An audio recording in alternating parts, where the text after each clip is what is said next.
¿qué tal? Bienvenidos sean todos y todas a Ojalá. Muchas noticias relacionadas con las inundaciones dejadas por Irma primero y María después. Así que seguirán las lluvias al parecer en buena parte del país. Y lo que quiere decir eso es que todavía quedarán algunas comunidades con problemas de comunicación y desde luego a algunas familias todavía les tocará permanecer en casas de familiares, amigos o en algún refugio porque las lluvias han continuado. Es época de lluvia, es época de estos fenómenos que nos tocan todos los años. Depende de que estemos con el niño o con la niña. Depende de cuál sea el que nos toque en ese vaivén, en esa oscilación. Si es el niño, pues nos toca todo lo que nos toca. Y si es la niña, parece la que tenemos encima. Agua por un tubo, como dice la gente. Tenemos agua por un tubo. Construiremos muros, dice el presidente, reconstruiremos carreteras, etcétera. Pero bien, hay que ponerse en paz con la naturaleza. La naturaleza es ella y punto. Además, a ella no le importa a nadie ni nada. Ha sido así por miles de millones de años. Usted lo podrá pensar como le parezca, pero cuando habla de miles de millones de años, estamos hablando de fenómenos que a la mente humana le da brega concebir.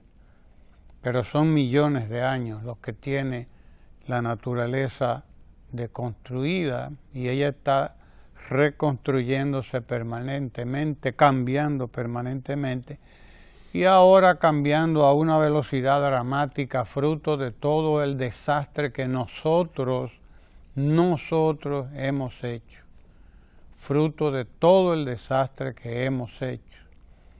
Las avenidas, las inundaciones de los ríos debieron ser un fenómeno hermosísimo si todos los cauces, si todas las orillas de los ríos estuvieran reforestadas, si cada río tuviera el manglar que tuvo, fueran una maravilla, fueran una belleza, si no hubiésemos hecho lo que hemos hecho.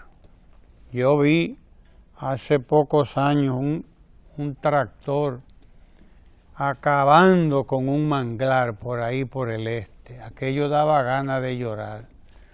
Y vaya usted a ver quién era que tenía ese gredar acabando con ese manglar ahí. Vaya usted a ver quién era, porque no es todo el mundo que tiene acceso a un gredar. Entonces, aquellos polvos, dice el refrán, aquellos polvos trajeron estos lodos. Es todo el desastre natural que hemos hecho, que no es natural, es totalmente provocado, artificial. Es todo ese desastre, toda esa tragedia la que hemos provocado, arrancando el espacio a la naturaleza y haciendo con ese espacio lo que nos venga en gana. Hoy tenemos conocimiento de los fenómenos naturales, tenemos conocimientos científicos del comportamiento de la naturaleza. Si no queremos venirnos a bien con ella, a ella poco le importará. Nos pasará por arriba cada vez y poco le importará. Olvidémonos que a la naturaleza nosotros no le importamos absolutamente nada. Ella tiene millones, miles de millones de años haciendo lo que tiene que hacer y lo va a seguir haciendo.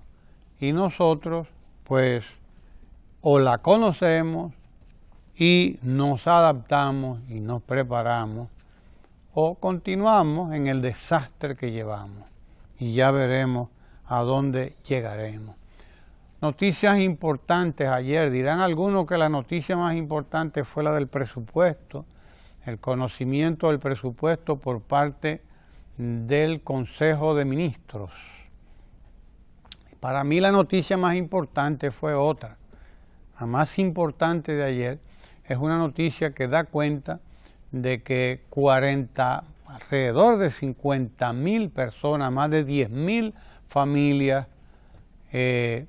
van a ver iniciarse pronto los trabajos de readecuación, remozamiento, recuperación del Domingo Sabio, el nuevo Domingo Sabio.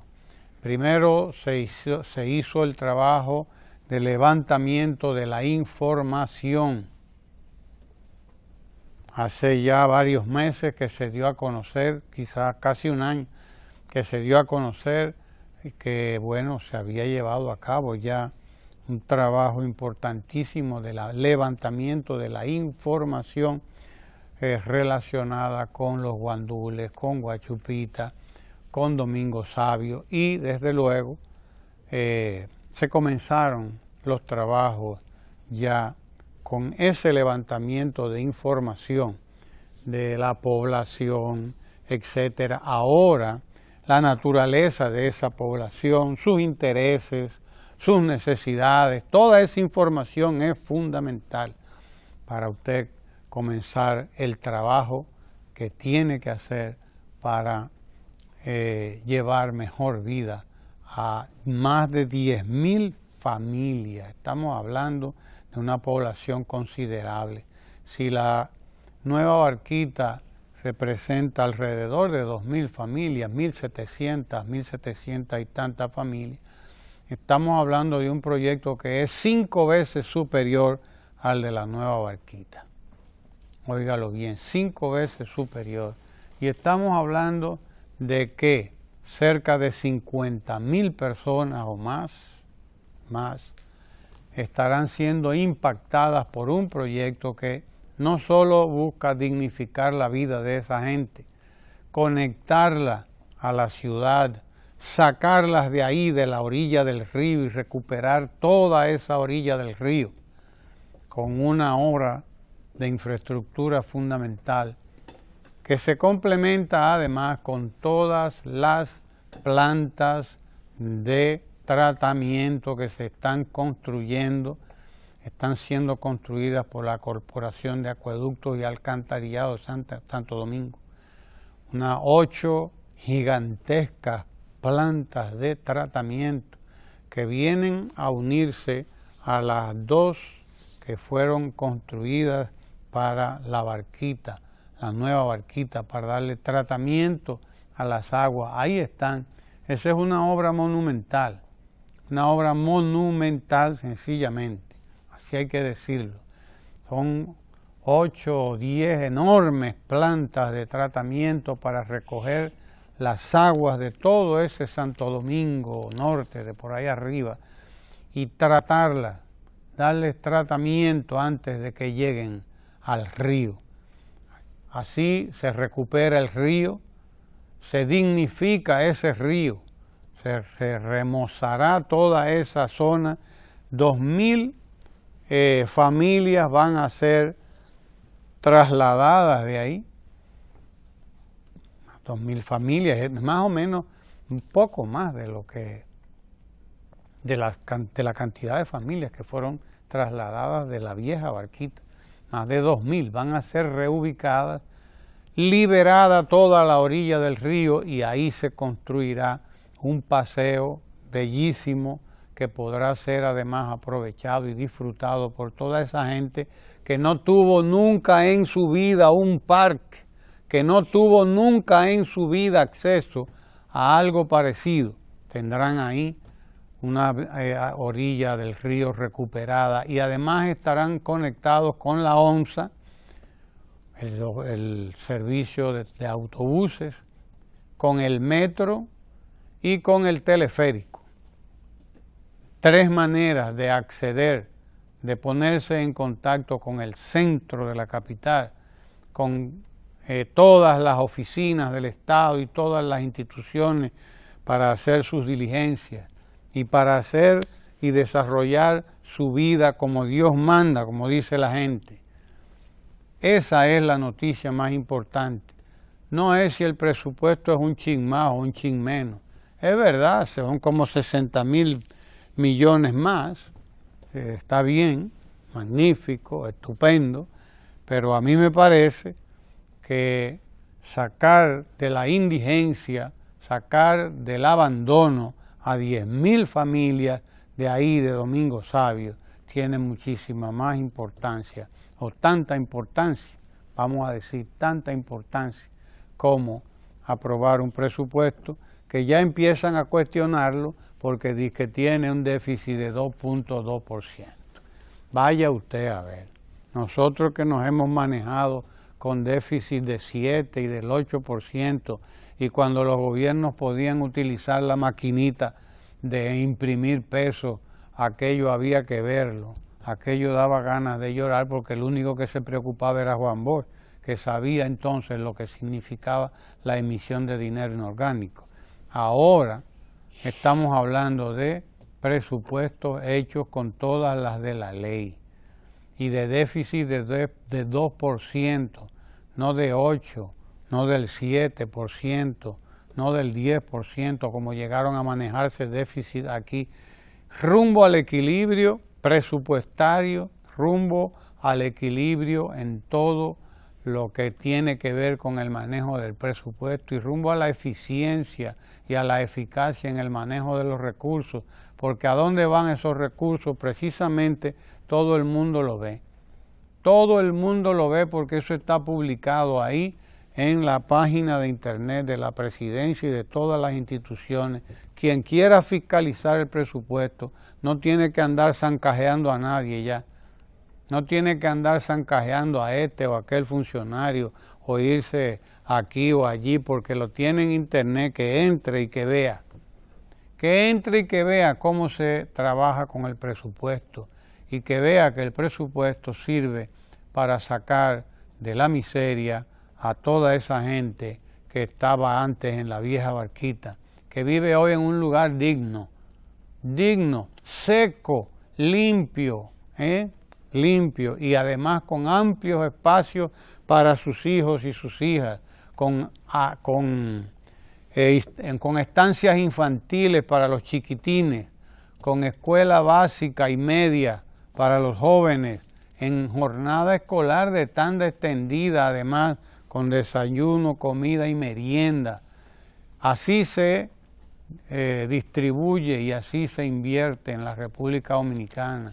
Que vayan a Riito en La Vega, que vayan a la vieja barquita y que vean el proyecto completo de Domingo Sabio para que vean cómo se invierte en la República Dominicana, cómo se está revolucionando, cambiando la vida de la gente, de mucha gente. El problema es que somos muchos, el problema es que las necesidades son muy altas, muchas, muchísimas, y necesitamos tiempo, ahora necesitamos tiempo para todo el daño que hicimos, no solo a la naturaleza, sino a la gente también, concentrando la riqueza, concentrando y concentrando y concentrando, porque como dice un escritor por ahí, un refrán viejo, que la avaricia es un mar que no tiene orilla ni tiene fondo.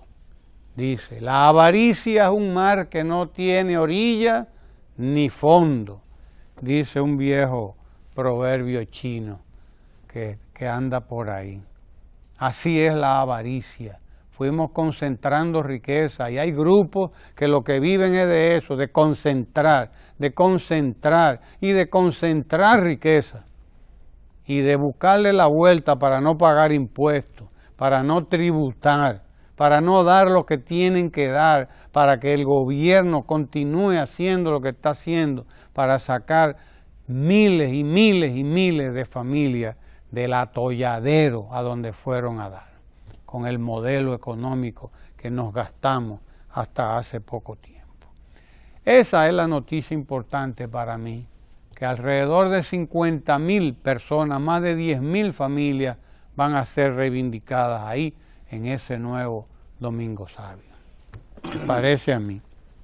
Bueno, hay muchas cosas igualmente importantes, y entre estas las lluvias que continúan en el día de hoy,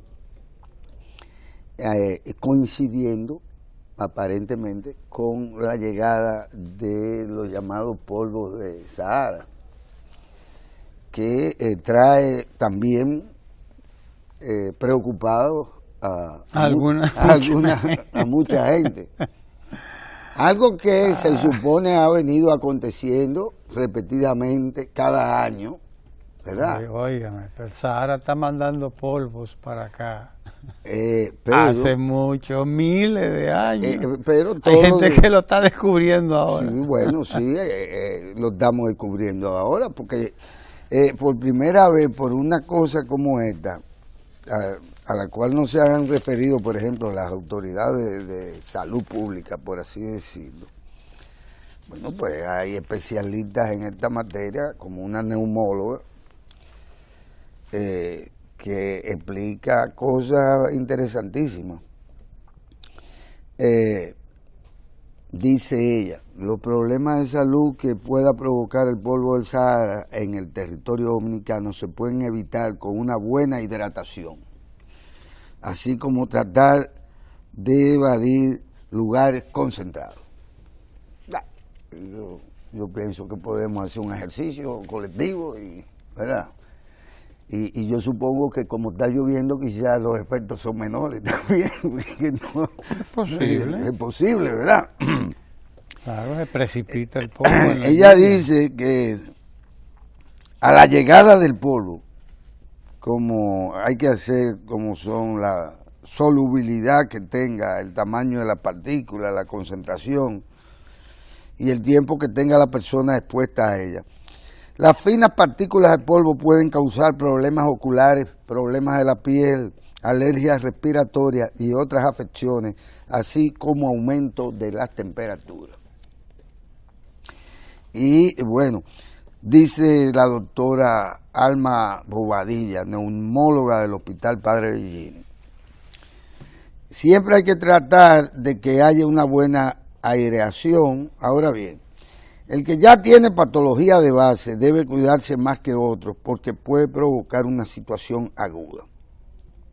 Cuando tenemos una concentración definida, eso es lo que a nosotros nos preocupa. Bueno, vaya usted a ver.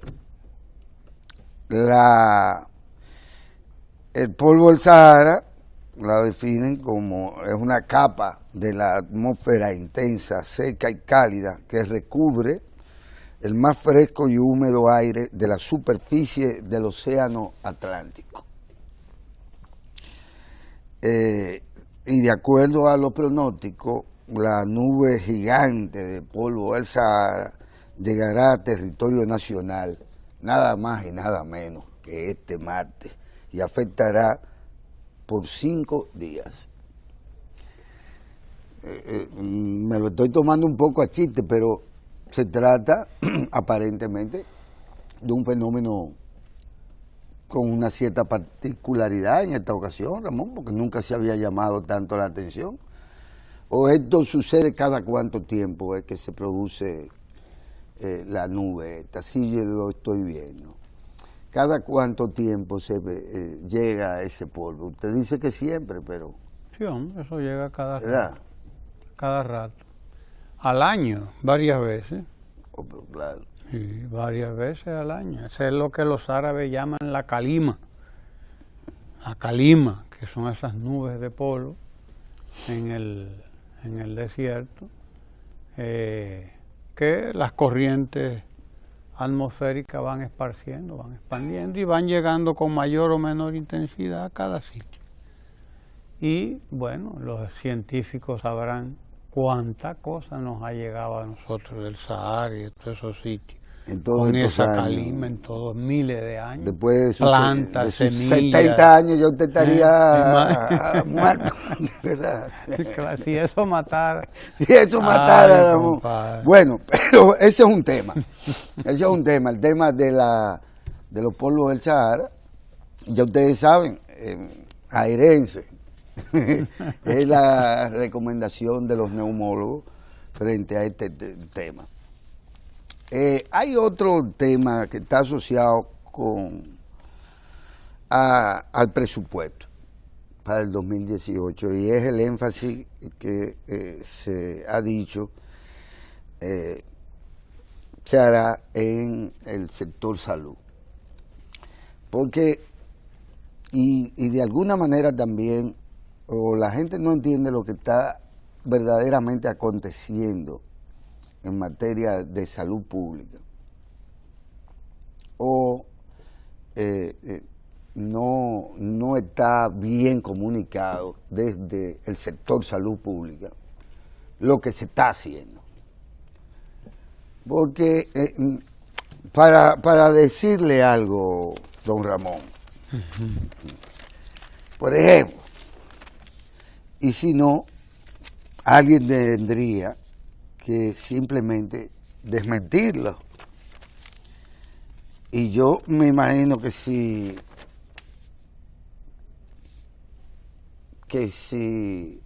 las personas que deban de velar por estas cuestiones no se han enterado, es hora de que o se enteren o desmientan ciertas cosas, Ramón. Principal hospital de la región no tiene tomógrafo.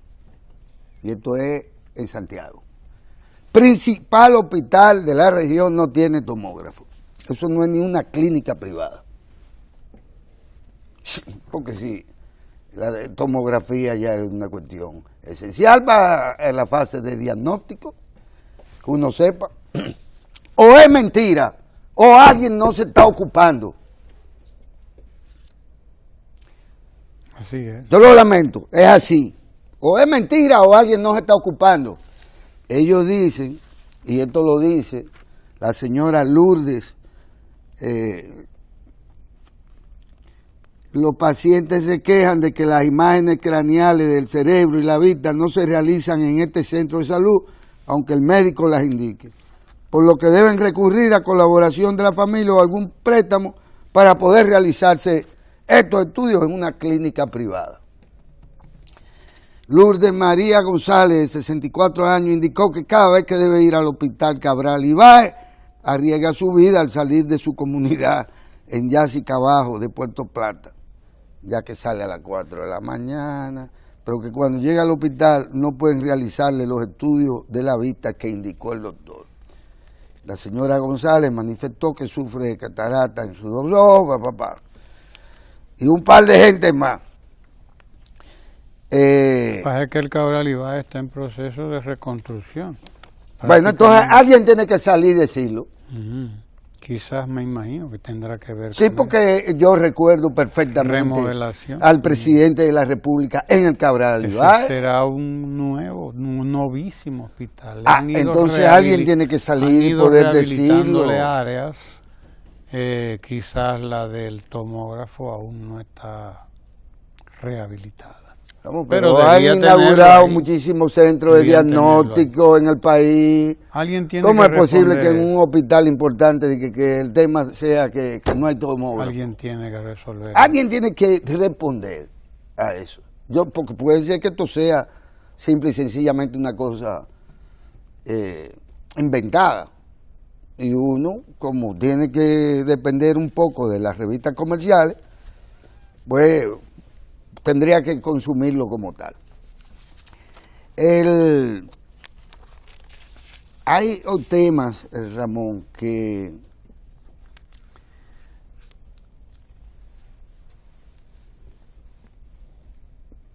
por igual llaman la atención de cualquier mortal.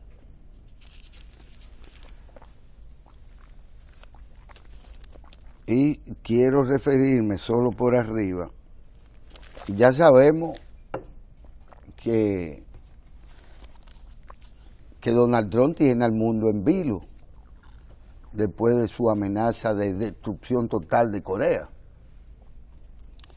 Aunque la Casa Blanca, por otro lado, a través de su portavoz, respondiendo a algo dicho por el embajador norcoreano en las Naciones Unidas, en el sentido de que el presidente de Norcorea entiende que se le ha declarado la guerra desde el mismo momento que Donald Trump anunció que él no durará mucho tiempo más. Donald Trump dijo que no, él no va a durar mucho tiempo más. Entonces, el Kim Jong-un dice que eso significa que le han declarado la guerra. Lo cierto es que, pero la portavoz de la Casa Blanca ha dicho, niega que haya declarado la guerra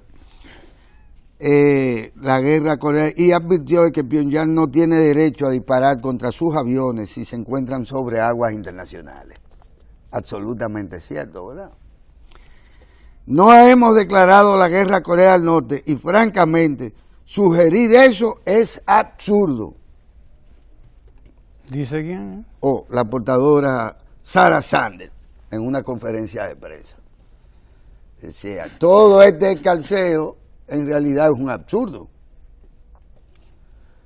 Haya o no guerra, pero mantener a la humanidad en vilo con respecto a si se le declara o no la guerra, o si hay una conflagración nuclear, puesto que ya también los rusos han dicho claramente a través de su ministro de Relaciones Exteriores, ha dicho que no es que los norteamericanos tengan la suposición o piensen que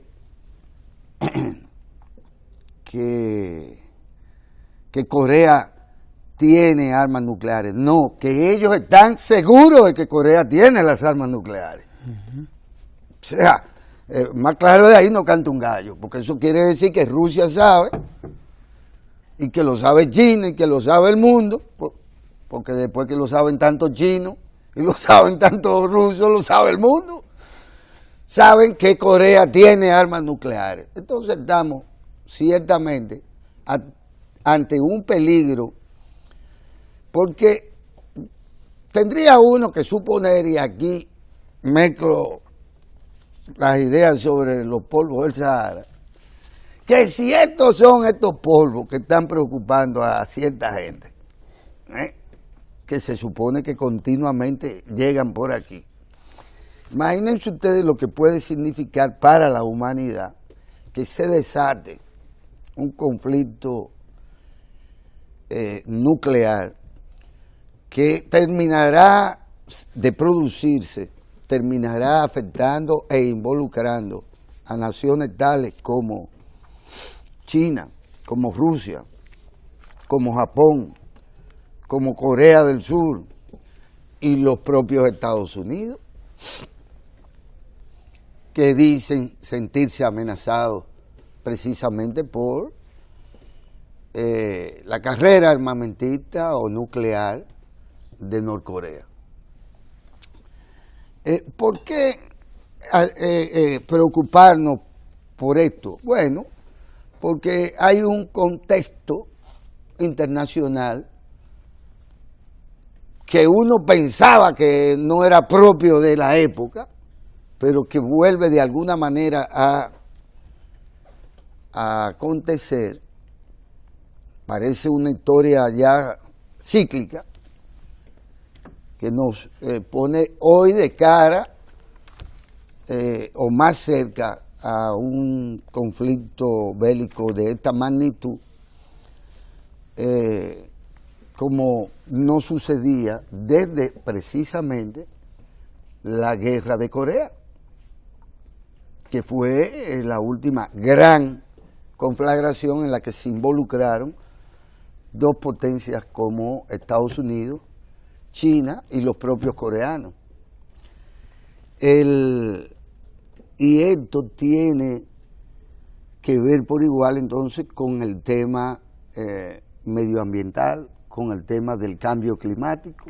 Estamos frente a una persona que no solo tiene al mundo en vilo con este asunto de de declararle la guerra a quien se le ocurra, deshacer lo que ya se había articulado o habían los propios Estados Unidos articulados, por ejemplo, con Irán, y simplemente meterlo en una lista ahí, como si no fuera una nación con la que se ha logrado incluso un protocolo que tiene que ver con el uso pacífico de la energía atómica,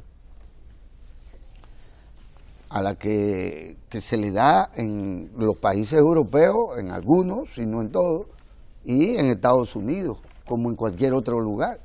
¿Por qué no tendría una nación como Irán, con desarrollo científico y tecnológico, que prescindir de eso como recurso? Eso no tiene ni pie ni cabeza. Ahora, para fines militares, pues igual, eso supondría un nuevo riesgo para la humanidad.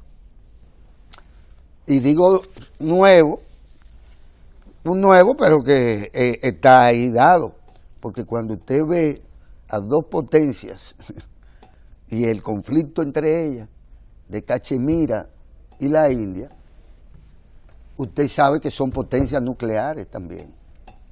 Tienen armas nucleares. Y han mantenido un equilibrio por la lucha entre, ¿verdad?, por la Cachemira con el Pakistán, sobre la base de que tienen armas nucleares. Es decir, no estamos hablando tampoco de que Corea es algo nuevo o de que Irán es algo nuevo. Israel tiene armas nucleares a su disposición, ¿sí?, y las blande e impone su poder hegemónico en la región donde está enclavada ese Estado, esa nación. Entonces, sí, los países pequeños como nosotros somos particularmente vulnerables, no solo a los polvos del Sahara, no solo a los huracanes, no solo a los terremotos, que no nos lo despinta nadie. No hay una sola época de la humanidad donde no haya sucedido cualquiera de estas catástrofes apocalípticas, sino que somos particularmente también vulnerables, y nuestras metas por igual se ven afectadas de cara a que en el contexto internacional lo que se produzca sea la crispación, haya un estado generalizado de tensión militar, de crisis nuclear o de lo que fuese, porque déjenme decirle a todos ustedes, por si acaso alguien no se ha enterado, nadie sale a turitear en medio de una guerra. Nadie anda turiteando de que vámonos a coger sol para Punta Cana en medio de una guerra. O sea, si nosotros hemos visualizado nuestras posibilidades de cara al futuro sobre la base de una industria sin chimenea, como se le llama, la industria sin chimenea, que lo que hace es muchas mujeres bonitas en la playa haciendo tople, qué sé yo qué cosa, y no contaminan nada, está todo bajo control.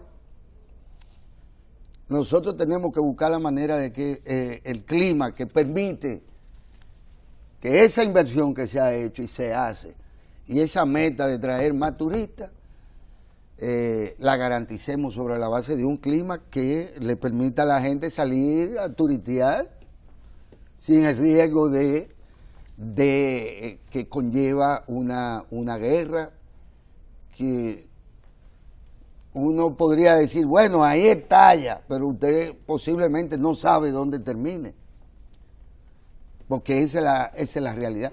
Ni el daño final que se le puede hacer a la propia humanidad sobre la base de desmontar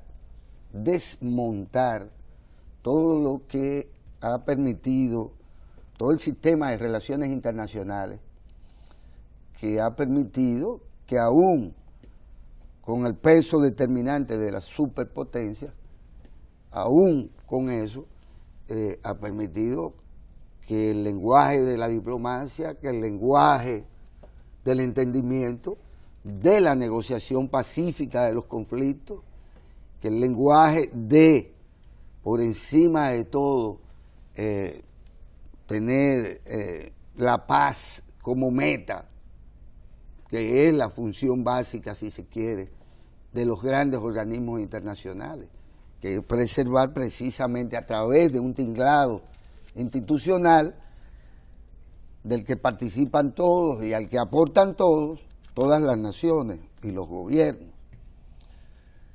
se garantice que la paz. Sí, hay estados que tenemos que aferrarnos a la idea de que somos pacifistas y de que hay que bregar por todas las vías contra la guerra y que hay que garantizar la paz entre los pueblos y las naciones. Y eso es un tema, Ramón, que yo entiendo que nos toca, nos involucra y que ciertamente resulta preocupante porque por los distintos focos de tensión que el propio Estados Unidos está generando en el mundo, que ya no solo con los jugadores de baloncesto de la NBA. Sí, mire, esas noticias son muy importantes, esas noticias que usted comenta. Lo lamentable es que a la gente no se le diga qué es lo que hay detrás de todas esas cosas. ¿Qué es lo que hay detrás de todo eso? Una lucha por mercados. Europa y Estados Unidos luchan para que Rusia no entre en su mercado. No quieren que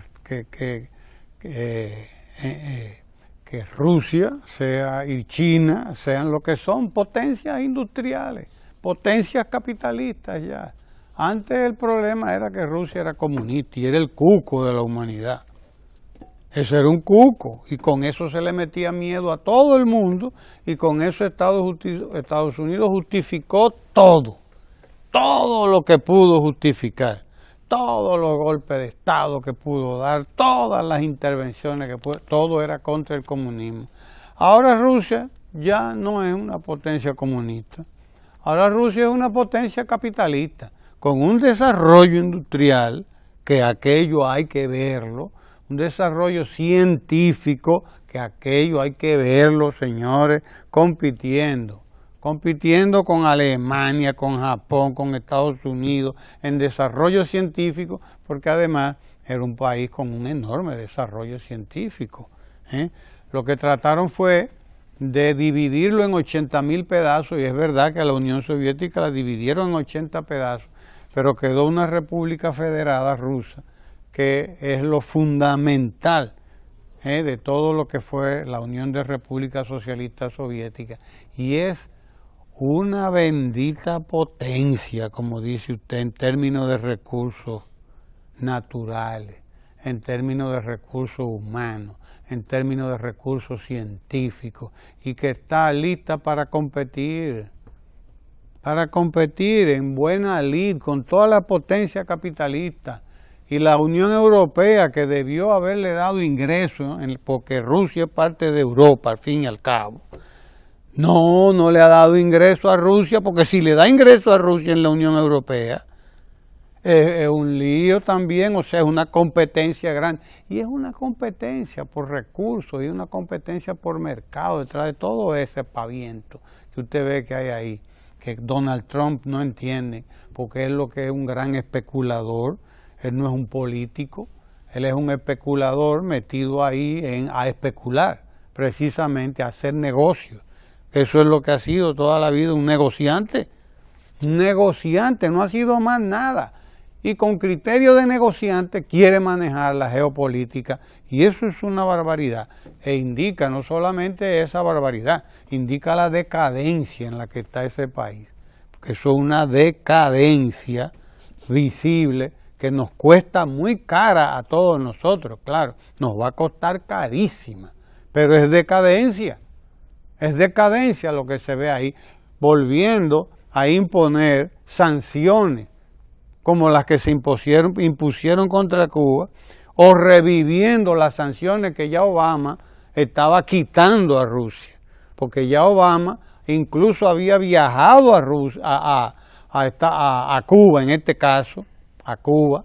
Ya Obama había levantado sanciones contra Cuba, ya Obama estaba distendiendo y este señor volvió a retomar todo lo contrario de lo que había hecho Obama. Y entonces, como usted dice, el mundo está en vilo. ¿Por qué? Porque mientras Obama iba en un clima de distensión, en un clima de negociación, en un clima de acercamiento, etcétera, este señor vuelve a lo contrario. Vuelve a lo contrario, como si eso fuera posible. Eso no es posible. Olvidémonos de eso. Ahora, dos noticias importantes que hay hoy, además... Pero eso no explica lo que está sucediendo en España. En España. No, que anda metiendo su nariz en muchos otros sitios y tiene el agua al cuello, como dicen. Y tiene eso una dimensión y una repercusión, no solo europea, tiene una repercusión con respecto a todo lo que se conoce como Iberoamérica. Porque lo que está aconteciendo en España va de castaño claro a castaño oscuro, como dice, a oscuro. El tema del referendo ha implicado que metan presos a los funcionarios catalanes, porque de eso se trata. Bueno, hay persecución política ahí. Porque usted ve ahí la naturaleza de esa clase gobernante, esa clase dominante. Cuando hubo que romper en 80 pedazos a Rusia, la rompieron en 80 pedazos. Claro. Y empezaron a formar una republiquita aquí, otra allí, otra republiquita acá y otra republiquita allá, y lo hicieron. Y cuando hubo que romper en 80 pedazos la Federación Yugoslava, por ejemplo, rompieron en 80 pedazos la Federación Yugoslava. Y formaron un paisito en Kosovo. Kosovo, que es una provincia de la República Dominicana, por ejemplo. Chiquita. Chiquitica, una provincia chiquita. Formaron ahí un país prácticamente. Oh, sí. ¿Entiendes? Y en Herzegovina hicieron lo mismo. Otro paisito chiquitico. Otra provincia de la República Dominicana, Herzegovina. Y en Croacia lo mismo. Y fundaron paisitos como pudieron, ellos mismos. Porque fueron ellos mismos los que rompieron en 100.000 pedazos la Federación Yugoslava, que tanto había costado, que salió formada de la Segunda Guerra Mundial. Esa Federación Yugoslava. La rompieron en 80 pedazos. Pero ahora no le quieren dar la independencia a los catalanes. Los españoles que fueron y participaron con Estados Unidos en el desguazamiento, de la Federación Yugoslava. La dividieron en miles, en pedacitos, en todo lo que pudieron dividirla, y hasta le dieron reconocimiento en la ONU. Pero entonces la independencia de los catalanes es un disparate. Los catalanes que hace tanto tiempo son los catalanes, que llegaron a tener representantes en el Parlamento inglés, porque hace rato que llevaban a cabo una política diplomática que competía con la de los reyes católicos españoles. Entonces, no, a los catalanes no. Eso no, porque eso no puede ser. Yo no sé si eso conviene o no conviene, ni me importa un cachimbo, pero sí demuestra la naturaleza de esos sectores que gobiernan el mundo. La naturaleza de esa gente, que donde ellos pueden meterse a dividir, ellos dividen. Ellos dividen, a donde pueden meterse a dividir, dividen, parten, rompen, como hizo Estados Unidos con Panamá, que le quitó todo ese pedazo a Colombia, porque Panamá no era más que una provincia de Colombia, pero Estados Unidos se interesó en ese pedazo y dijo, no, pero yo puedo hacer un canal ahí, y le arrancó Panamá a Colombia, se la arrancó y formó un país ahí. Y lo mismo hizo en Corea. Marshall fue y se metió ahí, trazó el paralelo 43 y dijo, de aquí para acá es Corea del Sur y de ahí para allá es Corea del Norte, pero la península coreana era una sola cosa.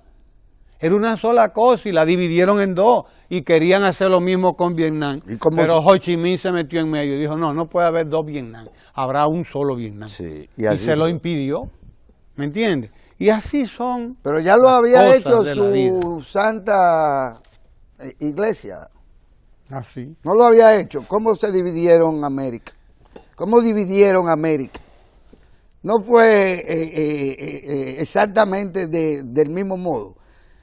Y en el tiempo se da cuenta de que siguen siendo los mismos métodos. ¿Tenemos un invitado? Sí o no, todavía no ha llegado. Bueno, pues no. Dele para allá y no se preocupe. ¿Cómo fue que dividieron? Bueno, su santa y apostólica iglesia se dividieron porque tienen los mismos métodos. ¿Cómo dividieron esta isla? Ahora que tanto resienten que aquí haya dos naciones en este territorio. ¿Cómo fue que se lo dividieron y cuántas veces? ¿Cuántas veces pasó de mano esto? Reswick, Basilea, ¿cuántos tratados fueron arrancando un pedazo aquí, un pedazo allá, un pedazo para acá? Y finalmente terminamos divididos en dos. La isla terminó dividida en dos. Exactamente. ¿Entiendes? Una parte francesa y una parte española. Y eso quisieron. Pasó a mano de los... Y algunos quisieron que hubiera una parte americana y trataron de vendérsela a los americanos o a los ingleses. La bahía de Samaná. Pues sí, porque ellos lo que andaban era en esa rapiña, buscando un pedazo aquí, un pedazo allí. ¿Y dónde le arrancamos a España este otro pedazo? Y así es que han vivido toda la vida y todavía hoy, cuando no es posible ya, quisieran seguir en eso. Quieren seguir en eso. Quieren seguir en eso. Entonces, el mundo cambió. El mundo cambió. Pero yo quiero dar cuenta de dos noticias importantes que tengo aquí antes de terminar este bloque. La primera, nombran directores de 14 centros de salud. Es decir, 14 centros de salud, 14 hospitales del país nombraron sus directores, pero por concurso. Por concurso, es decir, se acabó eso de que ya usted está nombrando de dedo. Que usted, Guillermo, vaya, hágase cargo del hospital tal. Y usted váyase a cargo del otro. 14 centros de salud del segundo nivel, algunos de ellos recién inaugurados. Dice aquí que el Servicio Nacional de Salud presentó a 14 nuevos directores de hospitales públicos que fueron escogidos por concurso público, además. Por concurso público, es decir, que todos los médicos interesados pudieron participar o pudieron haber participado en esos concursos que se convocaron para escoger a los directores de 14 nuevos hospitales. Que no solo se trata de médicos, no solo médicos. No, claro que no. El concurso abarcaba, qué sé yo... Sí, tú tienes razón. Licenciatura en economía, ingeniería industrial, administración de empresas, claro. Bueno, distintas cosas. Maestría en salud pública, alta gerencia, etcétera. Y es importante establecer eso que usted señaló en el sentido de que los nuevos directores procederán a firmar un contrato que contiene los indicadores que señalan las condiciones de cómo asumen el hospital y cómo lo irán transformando, y un manual que contiene el perfil, funciones y responsabilidad de sus puestos o de su puesto. En el primer concurso quedaron sentadas las bases que deja fuera las influencias políticas que incidían anteriormente en la escogencia de estos servidores públicos. Y esto es obviamente un paso importante. Un ejercicio de transparencia. Porque parte de lo que ha habido en el pasado es que los hospitales eran hospitales del pueblo, o son hospitales de los pueblos. Y como que son de los pueblos, eso es del Estado, y a eso prácticamente no le importaba en realidad a nadie, porque la clase media se acostumbró a la idea de que ser clase media era poder ir a las clínicas privadas. Y ni por ahí voy a pasar por un hospital público. Por lo tanto, me importa un carajo lo que esté pasando allá adentro. Así es. Eso es en términos reales. Médicos que igual que en la escuela no se daban las 8 horas, bueno, nada más 2. Bueno, médicos que iban también, ponchaban y por ahí mismo se iban a su consulta privada. Pero por demás, y eso tendrá que existir algún registro, la cantidad de dinero que se botó comprando equipos para equipar los hospitales, los centros hospitalarios, que simple y sencillamente o los dañaban o les robaban las piezas. Lo cierto es que el negocio no era que el hospital tuviera un tomógrafo. No, el negocio es que alguien, a donde hay que ir porque hay que hacerse la bendita tomografía, alguien le cobre a usted en un centro privado un riñón y la mitad del otro. Ese era el negocio. Ese era el negocio. Y entonces miles y miles y miles y miles de millones de pesos durante todos estos años recién pasados se tiraron en un zafacón porque acababan siendo adquiridos de cajeta, y a los 2 meses eso no servía ni para votar. Esa es la triste historia. Esto tiene que ver precisamente con la necesidad de que el Sistema Nacional de Salud cuente con gerentes comprometidos con las funciones para las que ellos han optado democráticamente, participando en un concurso abierto, que no solo para médicos.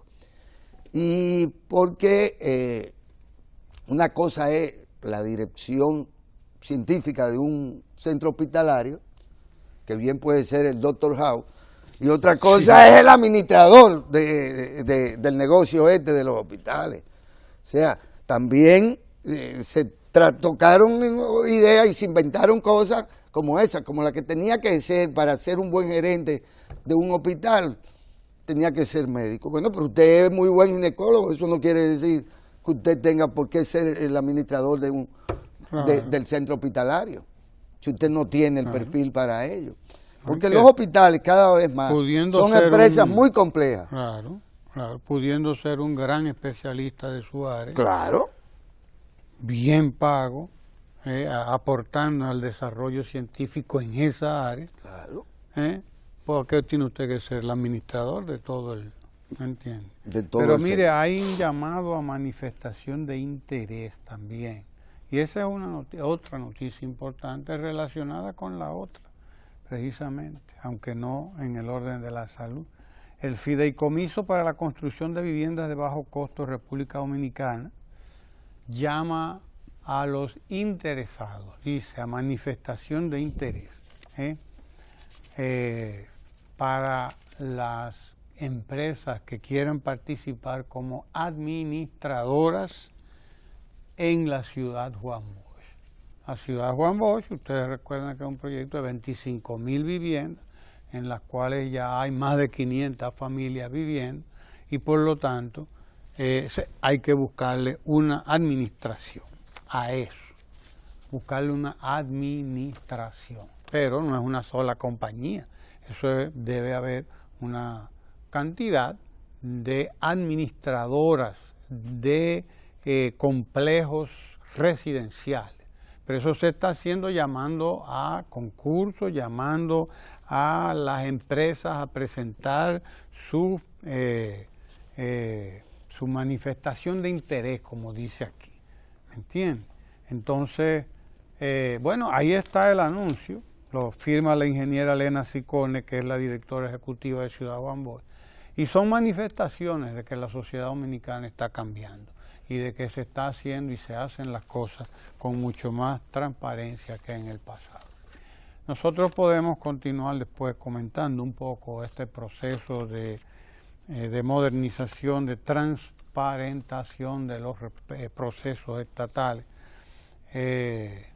porque ya tenemos que irnos a la pausa. Estamos esperando al diputado Miguel Ángel Jazmín, diputado de la provincia de Samaná, para que nos venga a contar un poco cómo ha quedado la provincia de Samaná después del paso de María, entre otras cosas. Vayamos a la pausa y esperemos al diputado Miguel Ángel Jazmín, provincia de Samaná, y ya hablaremos de lo que ha pasado por allí, con María, sobre todo. Adelante.